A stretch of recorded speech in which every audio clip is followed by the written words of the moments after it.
I mean, and I guess, what were some of your favorite scenes in the film? Because I mentioned mine, and I can talk Your about favorites? that. You mentioned you want to mention your favorite Yeah, scene sure. is the My favorite scene is the assassination of Zaza, because I think it mirrors so well. I mean, a lot of this film is really a homage to the first other two, and in so many different ways. Like, let's see how many references we can get into the first two Godfather films. But and the scene is like that in a way. It's a homage to that moment where in part two in the flashback where Vito is going to kill the Don Fanucci, the Black Hand, and secretly, because he's pressuring he and his friends, and he's trying to extort them, and he follows him cunningly on the roof and goes into the building, and where he's hidden this gun, and wraps it in a cloth and shoots him, where no one can see. But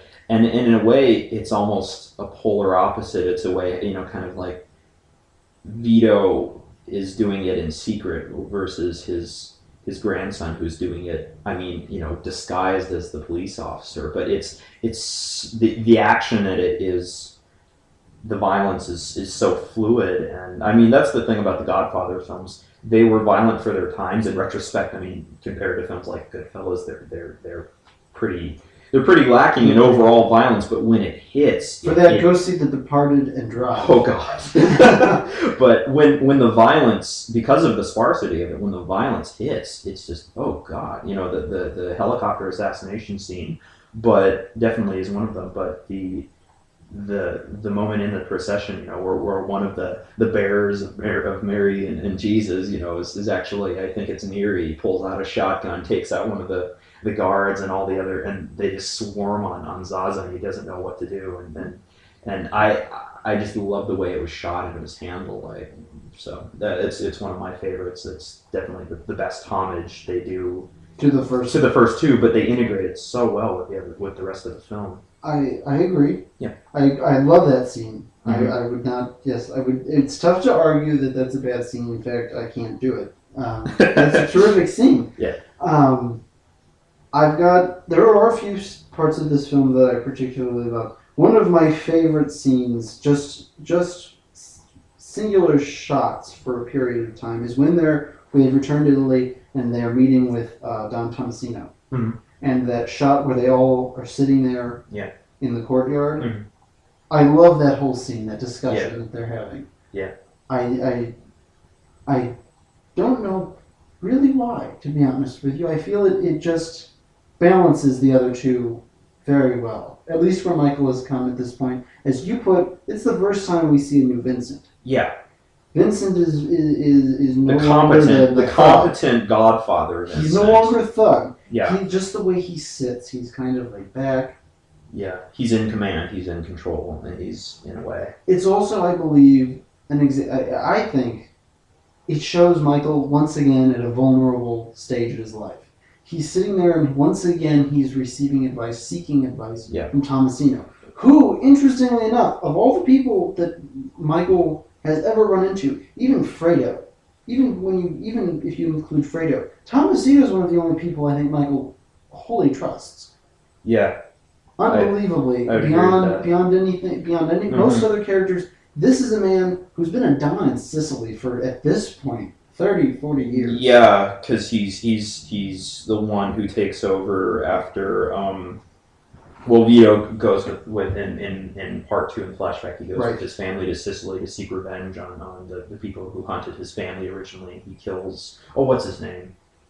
The guy with, he shows him the olive oil, but then he tells him his name is he stabs him. Vito Andolini instead of Corleone, and of course that's why he's in the wheelchair. That's where he gets the limp, because he on the way he gets wounded by a shotgun blast, and kind of that limp that he has in that film, and then in The Godfather, where he's in the elder. Who's actually the same actor as in part three, but he's the elder. He kind of like hobbles around a bit. That limp is kind of the weight he bears, that weight of a loyalty to the family that he sacrificed himself for. I agree. He is probably Vito's most trusted friend as well. In Sicily, anyway. In Sicily, Yeah. but to be fair, I mean, what we thought is as we see in this film, even the people we thought to be closest to the family previous. Now, you got Clemenza in the first one, who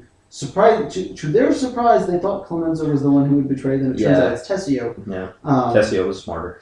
Which is interesting because in this film, once again, we have Donald Papel, played by the terrific Eli Wallach, although I love the actor, but the character is just, it has that contrivance problem, the same problem as Mary has, and it's something a lot of films do. They run out of old characters to bring back in, so they try to put a new one in and try to put the spin on that, well, he was always there, we just never showed him, and it doesn't quite work for me. Which could be, well, to be fair, all we know at this point, all we know with Donald Tabello from this film is that he's Connie's godfather, which means he's not necessarily terrifically important to the family. After all, he's Connie's godfather. He was actually, if you read the background, he was actually in the Tattaglia family.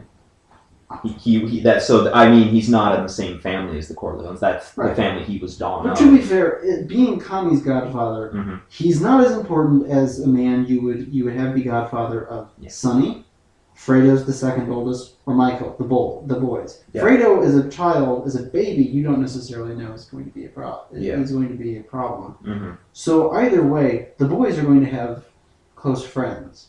Yeah. Connie being the daughter, an honorary figure would be, an honorary friend would be the best. And to be fair, that character, not very well developed, and I think this is the only comparison you can make in criticizing Sofia Coppola. Eli Wallach, being a great actor, does a lot more with that character than is written into it. That's true. He does add a dimension to it that is, I think, missing. But that, I mean... Particularly the scenes, when we see him up close, particularly the scene in the hospital. Yeah.